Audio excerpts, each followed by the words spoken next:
وہ خوبی آزاد نظم ہے. یعنی ایک نظم میں مکمل خیال ہونا چاہیے، مکمل خیال ہی کا نام ہی نظم ہے. لہے اور آہنگ کے ساتھ. لے اور آہن کے ساتھ ایک مکمل خیال کو الفاظ میں باندھ کر رکھنے کا نام بھی نظم ہے. اچھا اور جو ہے وہ پابند نظم میں وہ بات موجود رہتی ہے.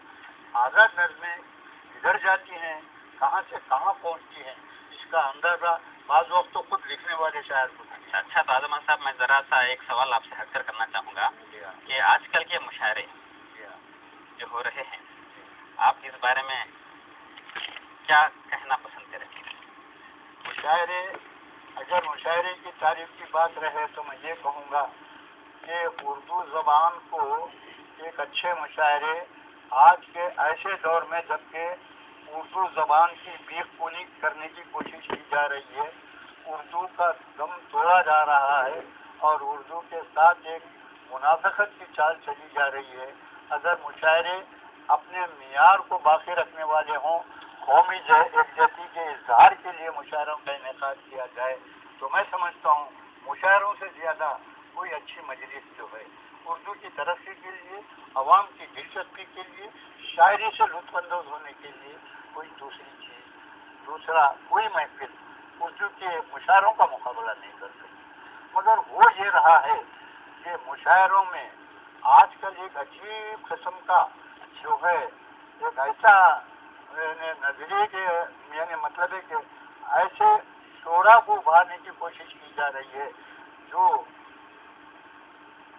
میں سمجھتا ہوں ترنم کے لحاظ سے گویے بن جاتے ہیں اور وہ اپنی چند ماسٹر پیس غزلوں کو نہ صرف اس ملک ہندوستان میں بلکہ جہاں جہاں بھی وہ بلائے جاتے ہیں اپنے اثرات اور رسوخات کی وجہ سے، وہاں پر بھی وہ اردو زبان کی کوئی اچھی خدمت نہیں کر رہے ہیں. آپ کا کہنا یہ ہے کہ جتنے بھی شعرا ہیں صرف جو ہے مشاعرے تک رہ گئے، جتنے بھی اچھے شعرا نہیں ہیں. اچھے شعرا جو مشاعرے میں ترنم سے نہیں پڑھ سکتے، گویے بن کر مشاعروں کو زندہ رکھنے کی کوشش نہیں کر سکتے، وہ برابر اچھی ادبی کتابوں اور اچھے ادبی رسالوں میں موجود ہیں اور ان کا مقام الگ ہے. البتہ ان مشاعروں کو جو صرف یعنی چند ہی غزلوں میں تو یہاں تک بھی جانتا ہوں کہ ایک 10-12-15 مشاعروں والا شاعر دنیا بھر کے مشاعرے پڑھ رہا ہے. اچھا تو اعظم صاحب ہمیں یہ بتائیں کہ آپ نے کہا کہ تقریباً 500 خطات آپ نے کہے ہیں. جی ہاں. تو میں چاہتا ہوں کہ ہمارے ناظرین کو ایک اچھا سا خطاب سنائیں. 500-600 سے زیادہ خطات میں نے کہے ہیں، صرف آپ ایک خطا سنانے کے لیے کہہ رہے ہیں. جی خیر ایک خطا آج یاد آ رہا ہے. جی ارشاد. برق سے آنکھ ملانے کے لیے آیا ہوں. اچھا. برق سے آنکھ ملانے کے لیے آیا ہوں، آشیاں اپنا بنانے کے لیے آیا ہوں. واہ کیا آشیاں اپنا بنانے کے لیے آیا ہوں، ہے میرے ہاتھ میں حالات کا جلتا سورج، میں اندھیروں کو جلانے کے لیے. اچھا بہت اچھے بہت اچھے. اعظم حسن صاحب آپ کا اگلا سوال میں یہ کرنا چاہوں گا کہ کئی شعراء کا کہنا ہے کہ اردو زندہ تھی، اردو زندہ ہے، اردو زندہ رہے گی. آپ اس بارے میں کیا کہنا چاہیں گے؟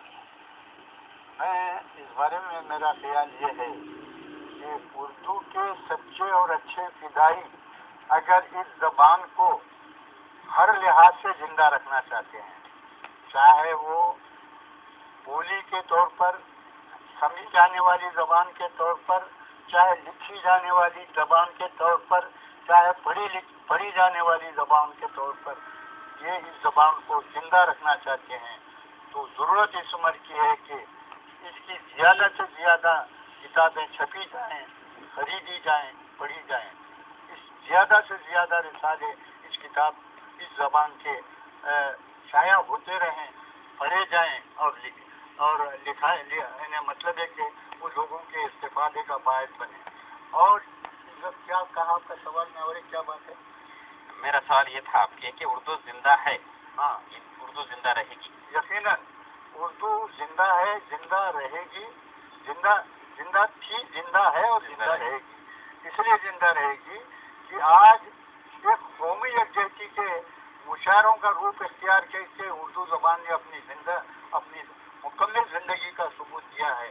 آج اردو زبان میں نہ صرف اردو داں طبقہ جو اپنے آپ کو اردو داں طبقہ کہتا ہے، غیر اردو داں طبقہ بھی جو ہے اس تعداد میں شامل ہوتا ہے کہ حقیقت ایسا معلوم ہوتا ہے کہ وہ طبقہ بھی جن کی زبان مادری زندہ اور اردو نہیں ہے وہ بھی اردو کو زندہ رکھنا چاہتا ہے۔ اس لحاظ سے میرا یقین اور پختہ ہو چلا ہے کہ اردو زندہ تھی، زندہ ہے اور زندہ رہے۔ اچھا عظمت صاحب، آپ کے دور کے بعد ایک نیا دور آنے والا ہے، نئے قلمکار ادب کی دنیا میں روشنی پھیلانے والے ہیں۔ آپ نئے قلمکاروں کو کیا پیغام دینا چاہیں گے؟ نئے قلمکاروں کے لیے پیغام یہ ضروری ہے کہ نئے قلمکار استادان اردو کے کلام سے زیادہ مستفید ہوتے رہیں، اور اس کے بعد ان شعراء سے بھی مستفید ہوتے رہیں جن کی کتابیں انہیں ملا کریں گی، اور اس کے بعد آج کے زمانے میں بھی جو اردو کے جو عظیم شعراء ہیں ان کی کتابوں کا بھی استفادہ کرنا ان کو ضروری ہے، اور عام مطالعہ ان کا انتہائی، اور قلمکاروں سے مراد اگر وہ شعراء ہی ہیں تو شاعری کی زیادہ سے زیادہ کتابیں وہ پڑھتے رہیں اور اچھے قلمکار بننے کی کوشش کریں۔ اگر ان قلمکاروں سے مراد نثر نگار بھی ہیں تو انہیں بھی نثری کتابیں جو بھی ہیں، بہرحال ان کو اپنے ذوق مطالعہ کو اس حد تک بنانا چاہیے کہ وہ آئندہ بھی مستقبل کے بہترین قلمکاروں میں ان کا بھی شمار ہوتا ہے۔ اچھا اعظم صاحب، میں آپ سے ایک آخری سوال کرنا یہ چاہوں گا کہ ہمارے ناظرین کو آپ کی پسندیدہ غزل سنائیں جو آپ کو بے حد پسند ہے۔ غزل کے 5 شعر۔ غزل ارشاد۔ خوشی تو ہے خوشی، غم سے بہلنا جانتے ہیں۔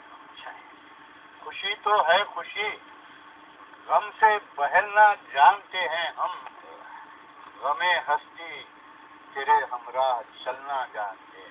واہ کیا بات ہے۔ غم ہستی تیرے ہمراہ چلنا جانتے ہیں ہم، ہمارا طرز میں نوشی بڑا دلچسپ ہے ساتھی۔ واہ کیا بات ہے۔ ہمارا طرز میں نوشی بڑا دلچسپ ہے ساقی، بہکنا ہم کو آتا ہے، سنبھلنا جانتے ہیں ہم۔ بہت اچھے بہت اچھے۔ نشے من کیا، ہر ایک شاخ و شجر کو تک جلا ڈالے۔ واہ کیا بات ہے۔ نشے من کیا، ہر ایک شاخ و شجر کو تک جلا ڈالیں، ضرورت روشنی کی ہو تو جلنا جانتے ہیں۔ ارے واہ کیا بات ہے۔ ہم ایسے پھول ہیں، تو جو چاہوں گا، ہم ایسے پھول ہیں جن پر بہاریں ناز کرتی ہیں۔ بہت اچھے بہت اچھے۔ ہم ایسے پھول ہیں جن پر بہاریں ناز کرتی ہیں، خزاں کے سائے میں رہ کر بھی بلنا جانتے ہیں۔ اچھا ہے۔ مطلب پیش کر رہا ہوں، بفیض مصلحت، بفیض مصلحت ہم نے اثر رہبر انہیں سمجھا۔ بفیض مصلحت ہم نے اثر رہبر انہیں سمجھا، اگرچہ راستوں کو تک بدلنا جا۔ بہت اچھے بہت اچھے۔ اگرچہ راستوں کو تک بدلنا۔ اعظم صاحب، اگر آپ کو کسی علامہ اقبال کی کوئی اگر نظم یاد ہے تو ہمارے ناظرین کو سنائیں۔ ایک نظم نیا شعلہ اچھا، میرے ذہن میں آ رہی ہے، بڑی مشہور نظم ہے۔ یہ مشہور نظم ہے جی جس سے 3 شعر مجھے فی الوقت یاد ہے۔ ارشاد، ارشاد۔ میں